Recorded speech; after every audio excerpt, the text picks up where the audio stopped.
Yo, Joe. Talking comics, here's your host. It's A Real American Brian. We're back and ready to read some more G.I. Joe, A Real American Hero. We are on issue 32. Frank Springer provides the cover art. It is Zartan and the Dreadnoks on their bikes. The Mountain. Written by Larry Hama, Frank Springer providing the interior art as well. Time to pick up where we left off and deal with the cliffhanger ending. Snake Eye's cabin is in ruins. He and Timber are nowhere to be seen. Spirit and Airborne lie next to Fred and Firefly, while Destro crawls away. Everyone is injured. A hiker comes by and stops to help Spirit. Spirit recognizes that there is something special about the hiker. For some reason, this upsets Destro, and he fires a wrist rocket at the hiker. Without turning around, he easily knocks the rockets out of the air.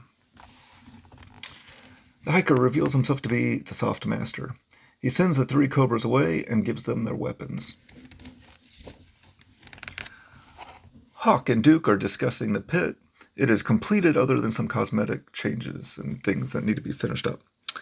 Clutch drives in with some Yojo Cola and ice cream for the pit ceremony. He also has some new passengers. We get our first appearance of Recondo and Blowtorch.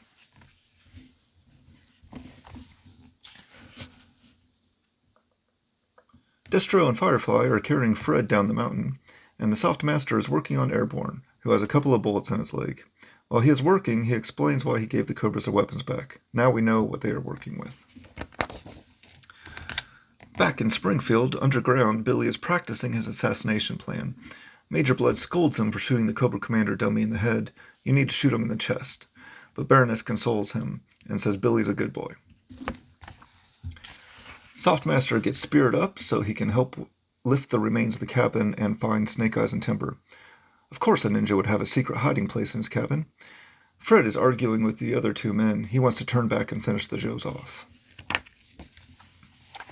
Zartan cruising with the Dreadnoks. They all discuss what happened at the Air Force Base and continue recapping all that went down at the McGuire Air Force Base as Zartan tells them he is focusing on where they are going. An ARBCO moving truck opens up for the Dreadnoks to ride up into. Cobra Commander tells the Dreadnoks he wants them to be his bodyguards. They ask what happened to Storm Shadow, and Cobra Commander tells them he is locked up in Alcatraz. But we see he is on top of the trailer listening to everything. Spirit and the Soft Master found Snake Eyes and Timber. They are in bad shape but will pull through. They just need shelter and food. Spirit heads out to provide for them. Destro and Firefly awaken to see that Fred has left. His tracks are headed back to the cabin. Cobra Commander and his moving truck / office interrupt the Baroness and Blood training Billy. They hide so they aren't seen. Storm Shadow surprises Cobra Commander with his reappearance. As Spirit is out collecting supplies for the camp, an eagle tips him off, pointing out a blood trail left by Fred. Storm Shadow explains how he escaped, using a spring from his mattress to pick the lock, and then a hose to help him breathe as he clung to the bottom of a Coast Guard boat. Major Blood is concerned with Storm Shadow and the Dreadnoks watching out for the commander. They may not be able to get close to him. Destro and Firefly follow Fred's blood trail and takes them to Spirit. Spirit tells them to walk back quietly the way they came. The two Cobras are confused and think it must be some kind of mind game. They charge Spirit, and in the process wake up the bears Spirit was trying to warn them about. Fred has arrived back at the remains of the cabin and is ready to shoot everyone. Soft Master begins talking him down and then tells him if he wants to shoot the Joes, he will have to shoot him first. The bear has chased Destro, Firefly, and Spirit up a tree. Firefly gets the bright idea to throw some explosives down at the bear. Spirit intercepts the bag, telling Firefly he is going to knock the whole tree down. Spirit tells them it is better to put the explosives on the bear and lure him away. Spirit runs off, but the bear doesn't chase him. He stays at the base of the tree, and the explosive goes off. I'm assuming spraying bear guts and pieces of bear all over the place, but we don't see any of that. The tree has been damaged, but is still standing. Cobra Commander confides in Storm Shadow, telling him he knows Blood and Baroness have turned on him. Zartan and his Dreadnoks are only out for themselves, and Destro has good reason to turn on him. But he trusts Storm Shadow to guard him for the next few days, because he knows who really killed his uncle and will tell him after the rally.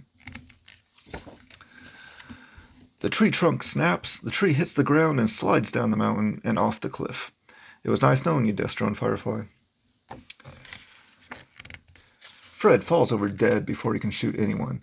Softmaster explains that the only thing keeping him alive was revenge, and he talked him away from that, and he had nothing left.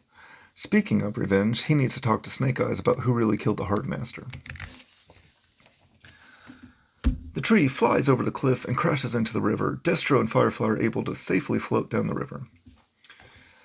Back in the pit, Grunt and Scarlet are working on getting some of the computer systems up when they are interrupted by two new Joes, Lady Jaye and Ripcord, in their first appearance. They show them their orders and tell them they are the new Joes and they are here to replace them.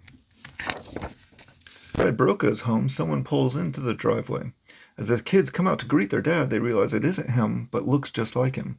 Fred, too, another Crimson Guardsman, has taken over the role and is their daddy now. Another great issue of G.I. Joe. Our Joes in the mountains are banged up. We have a new team member showing up. Cobra Commander is aware of all the plots against him. Everything is moving forward, and I can't wait to see where it takes us.